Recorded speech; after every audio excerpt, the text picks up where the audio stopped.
Et la schizophrénie? Alors, c'est un mot beaucoup plus ancien, évidemment, que les troubles bipolaires d'humeur qui datent des années 80 et qui ne viennent pas du système américain. Ça vient d'un psychiatre remarquable de Zurich, qui était le professeur Eugen Bleuler, qui a inventé le mot la première fois en 1908 et après en 1911 dans un article fondamental de l'histoire de la psychiatrie. Et c'est lui aussi qui a vulgarisé le terme d'autisme, qui à l'origine voulait dire d'ailleurs auto-érotisme, et qui venait du psychiatre Havelock Ellis. Et donc ces gens ont inventé des concepts qui ont duré un siècle, etc. Et en y réfléchissant, moi j'ai toujours eu beaucoup d'admiration pour ce groupe autour de Bleuler, parce que c'était à Zurich une clinique remarquable, qui était une pépinière de génie humaniste. Ça s'appelait le Burghölzli. Il y avait par exemple le pasteur Pfister, Amit Freud, il y avait Binswanger, il y avait des gens, mais une pépinière de gens remarquables. Il y avait Carl Gustav Jung. C'était dans un temps très court. Et c'est amusant parce que c'est juste avant la guerre de 14 et c'était un lieu de culture allemande.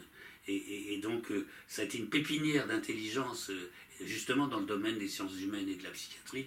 Et alors il a inventé ce concept de schizophrénie auquel tout le monde est habitué. Et la schizophrénie, théoriquement, comme la racine grecque l'indique, ça veut dire un mental qui serait un peu, en quelque sorte, divisé en deux. Et donc, là, les psychanalystes parlent de la Spaltung, etc. Bon, bref, il y a tout un discours là-dessus, une littérature, bien sûr.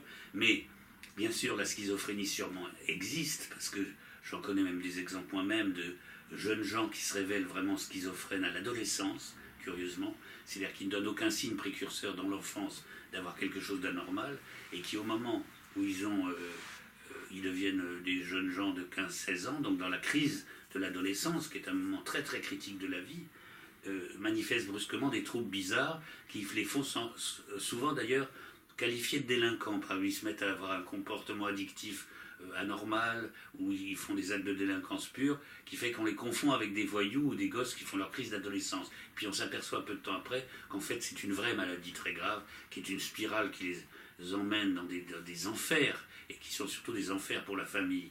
Alors j'en suis arrivé à me poser la question suivante. Je me suis dit, et on revient à la bipolarité, je me suis dit au fond, tous les créateurs que je connais, et je pourrais dire, je peux commencer par moi-même, un écrivain, ce sont des gens qui vivent constamment et de façon naturelle sur deux plans. Un écrivain, par exemple, est quelqu'un qui va mener une vie plus ou moins normale, par exemple un métier alimentaire, une vie de famille, etc.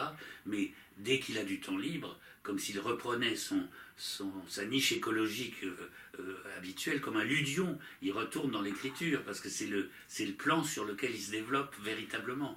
Donc il vit en permanence, comme les deux cordes d'un instrument de musique qui serait en harmonie ou en vibration parallèle, il vit sur deux plans à la fois. Donc je me suis demandé, est-ce que finalement Bleuler n'était pas quelqu'un qui, négligeant le fait qu'il y a un type d'individu qui vit en permanence sur deux plans, au lieu de vivre sur un seul, parce que quand même la plupart des gens ne vivent pas sur deux plans. C'est pas vrai. Ils peuvent avoir un hobby, mais ils n'ont pas une priorité absolue sur un plan parallèle à la vie de tous les jours, sinon ça se saurait. Tout le monde n'est pas comme ça. Ou le dessinateur qui dessine tout le temps, il retourne toujours au dessin. Donc est-ce que la schizophrénie n'est pas la première erreur dans l'histoire de la nosologie, comme on dit, psychiatrique, de n'avoir pas reconnu qu'il y a justement un type de destin particulier de gens qui vivent sur deux plans. Et à ce moment-là, on aurait pénalisé en termes médicaux l'idée que c'est une anomalie grave et qui... Alors évidemment, bien sûr, la maladie existe et on la voit, et il y a des gens qui ont des délires et tout, mais tout de même, je trouve qu'on ne tient pas assez compte de cette espèce de dichotomie de comportement qui est propre justement à la création. Et ça n'existe pas, à mon sens, tellement dans les littératures psychiatriques. Donc j'en arrive à même me demander si la notion de schizophrénie n'est pas excessive, si ce n'est pas une erreur. Alors il est sûr qu'il y a une maladie, bien sûr, tout le monde n'a pas des hallucinations, mais est-ce que dire à quelqu'un, encourager quelqu'un dans sa dimension créative ne serait pas une meilleure façon de le guérir, enfin ou en tout cas de le stabiliser, que de stigmatiser comme une maladie définitive, comme une faille constitutive son comportement. Mais tu disais déjà la même chose pour la psychanalyse. Tu disais que plutôt finalement que d'inviter les gens à touiller éternellement leurs histoires de famille, il valait mieux au fond les inviter à devenir des créateurs ou à aviver ou à laisser vivre en eux cette étincelle. Donc ça oui, tu l'as... Oui, parce que je reviens toujours à la création, parce que je me dis on n'a pas assez le modèle de l'homme créateur. C'est-à-dire on a On a trop un modèle de l'homme normal ou équilibré,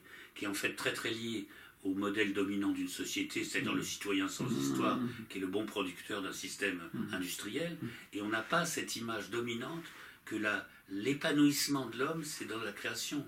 Et ça c'est ma conviction, qu'il faut un modèle de l'homme créateur, et dans tous les domaines. Ce qui ne veut pas dire d'être Léonard de Vinci, mais c'est que c'est la dimension créative qui permet de l'épanouissement de l'être humain et l'équilibre psychologique. Et que si on ne voit que la dimension d'adaptation aux exigences de la société, on se trompe. Et c'est ce que fait beaucoup la médecine. On vous considère comme un malade quand vous n'arrivez plus à supporter votre boulot idiot de tous les jours, le métro boulot dodo. Et donc c'est pour ça que je me pose des questions même sur cette notion de schizophrénie, parce que je pensais effectivement que tous les créateurs vivent sur deux plans.